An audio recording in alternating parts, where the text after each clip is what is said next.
Bago ang lahat, sinabi kasi ni Jason Tatum na nasa kanya yung mga requirements para maging face ng NBA. Pero sabi naman ni Colin Cowherd kaya hindi magiging face ng NBA si Tatum dahil wala siyang aura.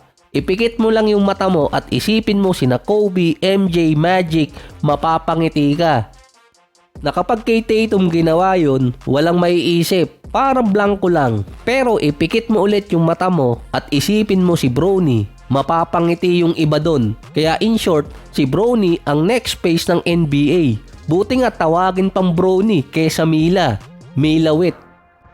So seryoso na, natuluyan si Anthony Edwards na isuspinde ng NBA dahil sa nangyari last game versus LA. Na-eject siya sa game, nakakasabi ko lang nung nakaraan na malapit na siyang masuspinde, natuluyan na nga. Pero ang headline talaga dun, may ilang oras pa sana ang NBA para bawiin yung kanyang technical para hindi masuspend si Anthony Edwards next game. Pero hindi ginawa ng liga yun. Ilang beses na rin kasing binawi ng NBA yung mga technical ni Edwards ngayong season pa lang. Ito kasi mahirap bawiin.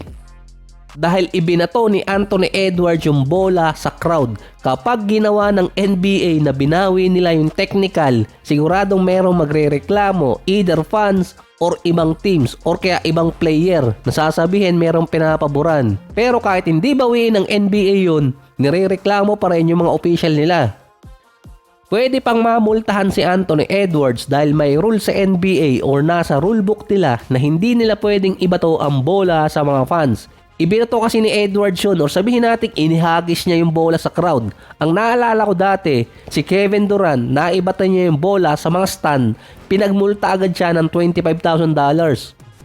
Kung hindi ibinato ni Edwards yung bola, no-brainer, malamang bawiin ng NBA yung isa sa technical. Nag-iintay pa kasi si Edwards ng another na mas malaking multa sa ngayon, kaya hindi mababawi talaga ng liga. Meron pang nasa 22 games ang Minnesota at bad timing yung nakuha ni Edwards yung ika-16 na technical. Nasa number 8 sila ngayon. Base pa sa mga fans, pinag-iinitan talaga ng mga official si Anthony Edwards. Madali ngayong mamamanipula yung mga game lalo na sa technical ni Edwards. Dahil kada ikalawang technical ulit ni Edwards, automatic suspension yun. Nasa 16 siya ngayon, kapag nakuha niya yung pang 18 at pang 20 na technical, suspension ulit ang aabutin niya. Alam din ng iba na emotional si Edwards sa ganung bagay.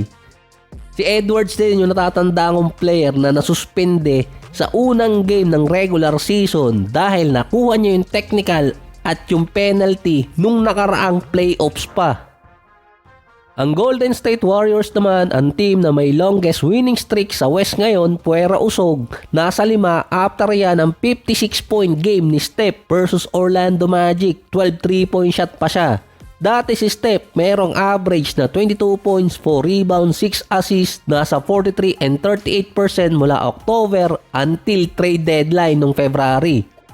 Na mula nang dumating si Jimmy Butler, merong 7-1 record ang Golden State na si Steph nasa 30 points, 4 rebounds, 4 assists, 51% sa field at 42% sa 3-point area. Almost nasa 6 out of 13 pa siya mula sa beyond the arc. Back to normal na ulit ang laro ni Steph. So merong kasabihang one man's loss is another man's gain. Yung Golden State umangat sa number 7 ngayon. 1.5 game ahead sila sa Minnesota. Wag lang silang aabutan ng Dallas. Ang next 2 games ng Golden State ay sa Sixers. Sinatdown na si Joel Embiid buong season at mukhang magtatank. At kung sa kanila ay tatiming yung tanking na yon, sunod pa doon ang Hornets. Tapos matitindi na rin yung makakalaban nila after nun.